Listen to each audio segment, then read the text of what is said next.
नमस्कार फ्रेंड्स, स्वागत है आप सभी का मेरे इस नए ट्रैवल वीडियो एपिसोड में। मेरे इस दक्षिण गुजरात या साउथ गुजरात के ट्रैवल वीडियो सीरीज़ का ये मेरा पहला वीडियो है जिसमें मैं आपको डांग डिस्ट्रिक्ट के टूरिस्ट प्लेसेस और नेचुरल ब्यूटी को दिखाने की कोशिश करूँगा।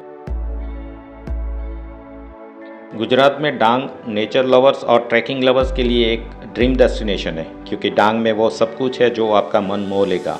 वाटरफॉल, लो एल्टीट्यूड के पहाड़, डेंस फॉरेस्ट और हरियाली।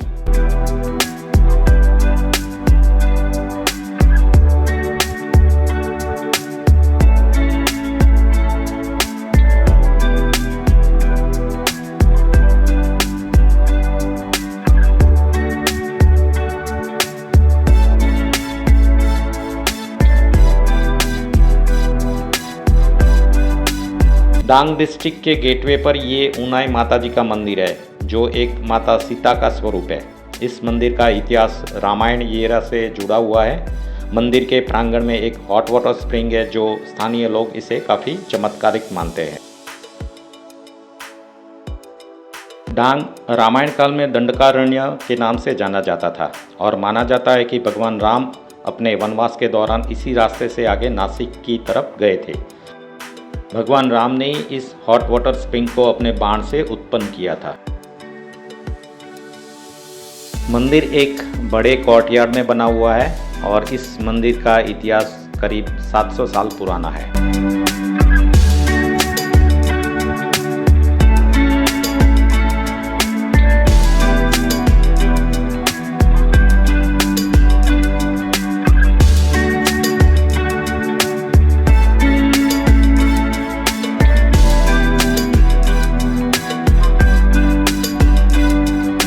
ऊनाई शहर से 5 किलोमीटर की दूरी पर ये जानकी वन को फॉरेस्ट डिपार्टमेंट द्वारा डेवलप किया गया है।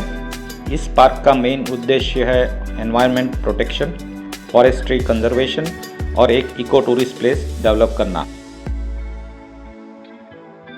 यहाँ पर प्लांटेशन के नाम रामायण के थीम पर बेस्ड है और इनके नाम जैसे कि अशोक वन, पंचवटी वन, अमरावन, चंदन वन, बिली वन वगैरह रखा गया है। यहाँ पर हर्बल प्लांटेशन पर ज़्यादा फोकस किया गया है और ये वन या फॉरेस्ट गार्डन काफ़ी बड़े एरिया में फैला हुआ है। पार्क का कुल एरिया 15.66 हेक्टेयर है और यहाँ पर गार्डन, हर्बल प्लांटेशन के अलावा पॉन्ड, इंटरप्रिटेशन सेंटर, ट्राइबल हट और किड्स पार्क इत्यादि है।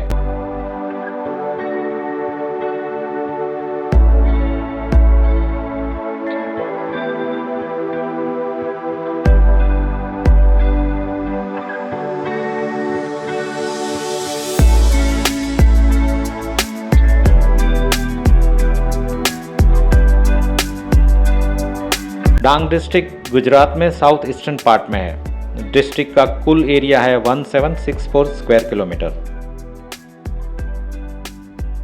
डांग का नाम कहाँ से डिराइव हुआ है इसका कोई आधारित प्रमाण नहीं है, लेकिन डांग नाम का अर्थ होता है हिली विलेज या इसका दूसरा मीनिंग होता है bamboo, a place of bamboo. पौराणिक इंडियन स्क्रिप्चर्स में डांग दंडकारण्य के नाम से प्रचलित था और इसका मतलब होता है बाम्बू फॉरेस्ट। डांग डिस्ट्रिक्ट का ज़्यादातर फॉरेस्ट एरिया वास्ता नेशनल पार्क और पूर्णा वाइल्ड लाइफ सेंचुरी कवर करता है। डांग को जियोग्राफी के हिसाब से दो एरिया में बांट सकते हैं, लोअर डांग और अपर डांग। लोअर डांग में जो पहाड़ी है उसका एल्टीट्यूड 500 से 600 मीटर तक की रेंज का है, जबकि अपर डांग के हिली एरिया का एल्टीट्यूड है 600 से 1300 मीटर की रेंज तक का and this region has a thick vegetation and forest cover. Main river जो डांग एरिया में है उसके नाम है पूर्णा, अंबिका, गीरा एंड खापरी। वघई सापुतारा रोड पर वघई सिटी से 5 किलोमीटर की दूरी पर स्थित ये अंबिका रिवर पर आया हुआ गीरा वाटरफॉल है। मानसून के पीक सीजन में इस वाटरफॉल की खूबसूरती को निहारना एक अलग ही अनुभव है।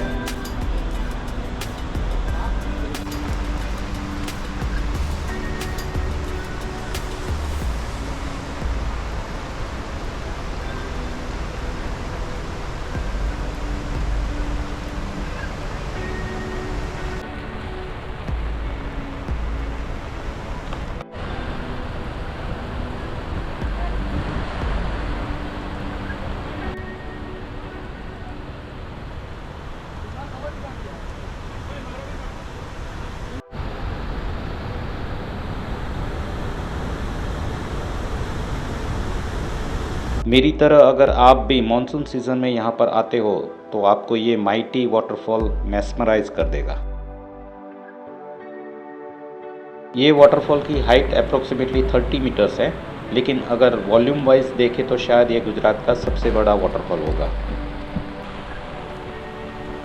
गीरा वाटरफॉल से 3 किलोमीटर की दूरी पर वघई सापुतारा मेन रोड के ऊपर आया हुआ ये फॉरेस्ट डिपार्टमेंट के द्वारा संचालित और डेवलप वघई बॉटनिकल गार्डन है।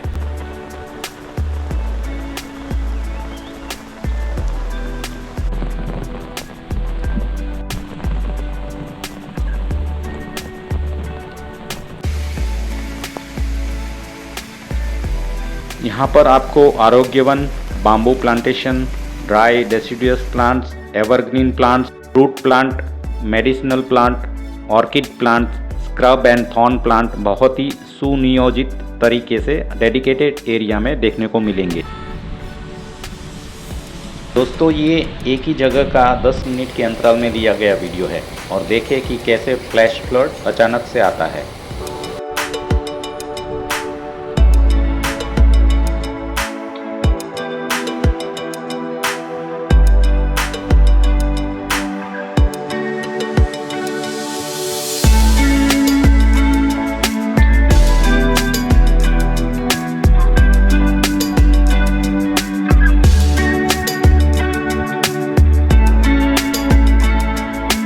वघई के पास में अंबिका नदी के किनारे पर फॉरेस्ट डिपार्टमेंट का ये किलाड़ इको कैंप साइट है। ये कैंप साइट नेचर लवर्स के लिए आइडियल प्लेस है। ये कैंप साइट आपको ऑफर करता है natural beauty, nature trail, camp fire, AC non AC rooms, tent, play area और लोकल फूड। यहाँ पर ठहरने के लिए टेंट से लेकर एसी, नॉन एसी रूम्स और डॉर्मेटरी रूम है। यहाँ के रूम चार्जेस और दूसरी इन्फॉर्मेशन इसकी बुकिंग वेबसाइट पर आपको मिल जाएगी और ये वेबसाइट की जानकारी आपको डिस्क्रिप्शन में मिलेगी। वघई के आसपास के टूरिस्ट डेस्टिनेशन जैसे कि Gira waterfall, botanical garden, Janki Van, Vansda national park वगैरह अगर आप घूमना चाहते हो तो आपके लिए ये कैंप साइट में ठहरना एक उचित ऑप्शन रहेगा।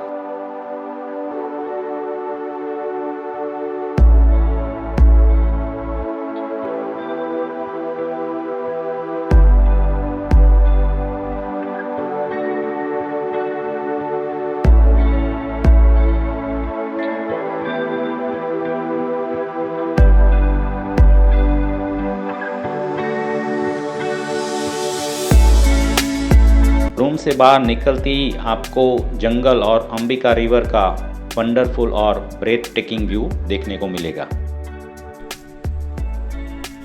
Kilar eco camp site Vansda national park का एक हिस्सा भी है और यहाँ पर जंगल में ट्रेल के लिए आप गाइड के साथ जा सकते हो और काफ़ी खूबसूरत ट्रेल बनी हुई है।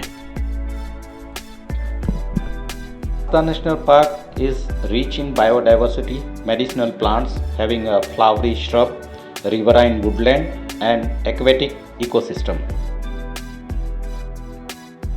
इस तरह के इको कैंप साइट में ठहरने के लिए पोस्ट मानसून और विंटर काफ़ी सही सीज़न है क्योंकि उस दौरान मौसम काफ़ी प्लेजेंट रहता है।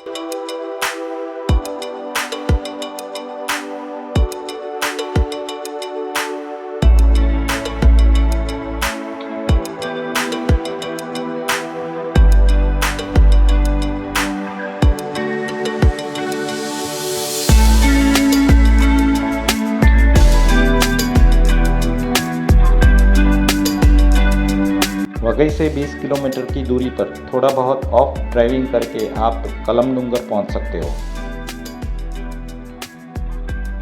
कलमडुंगर की हाइट अप्रोक्सीमेटली 800 मीटर की है और ये इसको इस एरिया का सबसे ऊंचा पॉइंट बनाता है। अभी फिलहाल यहाँ पर किसी प्रकार की टूरिस्ट फैसिलिटी उपलब्ध नहीं है, लेकिन यहाँ टॉप से दिखने वाले व्यूज़ काफ़ी शानदार है जो आपके दिल और दिमाग को तरोताज़ा कर देगा। पार्किंग के बाद महज 10 मिनट आसपास की चढ़ाई के बाद आप हिल के टॉप पर पहुंच जाएंगे और ये चढ़ाई कोई ज़्यादा मुश्किल नहीं है। इस लोकेशन की ज़्यादा लोगों को पता नहीं होने के कारण यहाँ पर टूरिस्ट बहुत ही कम आते हैं, लेकिन ये जगह बिल्कुल सेफ़ है। अगर आप चाहें तो कैंपिंग करके रात भी यहाँ पर गुजार सकते हो।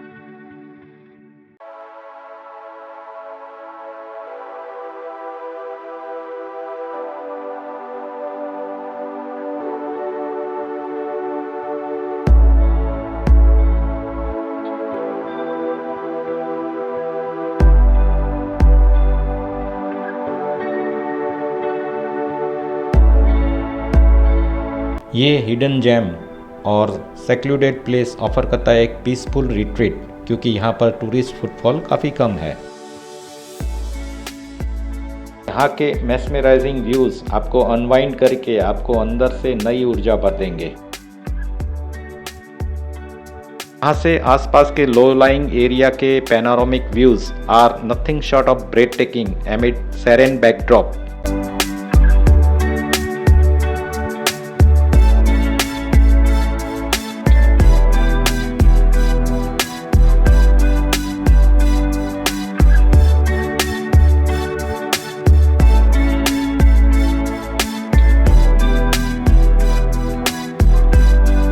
लोकल का कहना है कि अगर मौसम साफ हो तो यहाँ पहाड़ की टोच पर से आप एक तरफ वघई और दूसरी तरफ आहवा सिटी को भी देख सकते हो।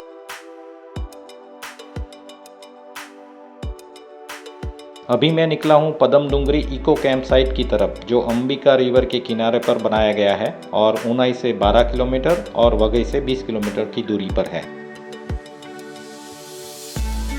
यहाँ पर जो फैसिलिटी उपलब्ध है उसमें प्रकृति इंटरप्रिटेशन सेंटर, ऑर्किड हाउस, जंगल स्टे जिसमें एसी और नॉन एसी रूम्स हैं, आरोग्य one and biodiversity park, cactus house and jungle trail. ये कैंप साइट वास्दा नेशनल पार्क के दूसरे एंड पर है और यहाँ आसपास में भी डेंस एंड डीप फॉरेस्ट है। यहाँ के आसपास के जंगल के इलाकों में लेपर्ड, हर्बीवोरस, रेप्टाइल और एक्वेटिक एनिमल देखने को मिल सकते हैं।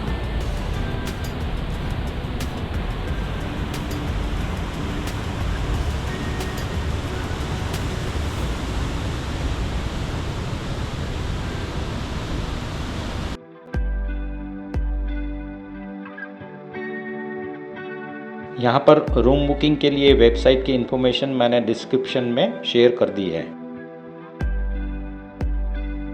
इस इको टूरिज्म कैंप साइट में एक यूनिक वॉक इन इंसेक्टेरियम बनाया गया है, जिसमें अंदर टूरिस्ट घूम के butterflies, dragonflies, beetle, damselflies और फायर फ्लाइज को करीब से देख सकते हैं। आसपास के फॉरेस्ट में 130 से ज़्यादा tree species, 40 spider species, 90 bird species, 30 reptile and amphibian species और 80 से ज़्यादा बटरफ्लाई स्पेसीज पाए जाते हैं। इको टूरिज्म का टेक्स्ट बुक मीनिंग थोड़ा अलग भी हो सकता है, पर मैं इसको डिफाइन करूंगा: ट्रैवल टू नेचुरल एरियाज और places while being a responsible citizen, conserve the environment, flora and fauna, and it eventually improves the livelihood of local people.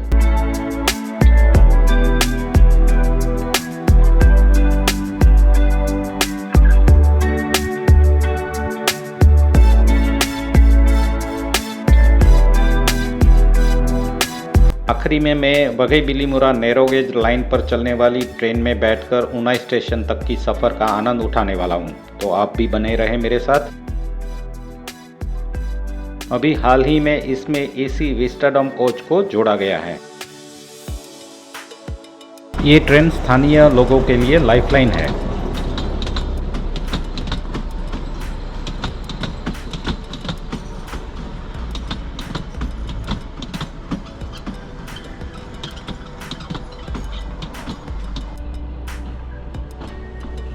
मज़ेदार बात यह है कि इसमें टिकट ट्रेन जब स्टेशन पर आके रुकती है तब टीटी या गार्ड के पास से लेनी होती है।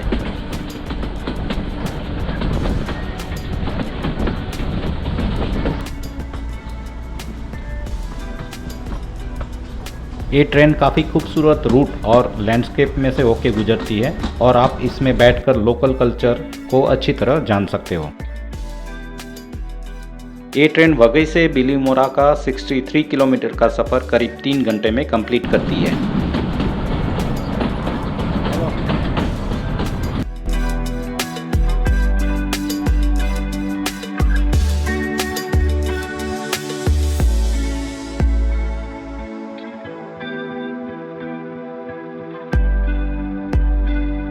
धन्यवाद आप सभी का, और बहुत जल्दी मिलते एक नए ट्रैवल वीडियो के साथ। तब तक के लिए नमस्कार।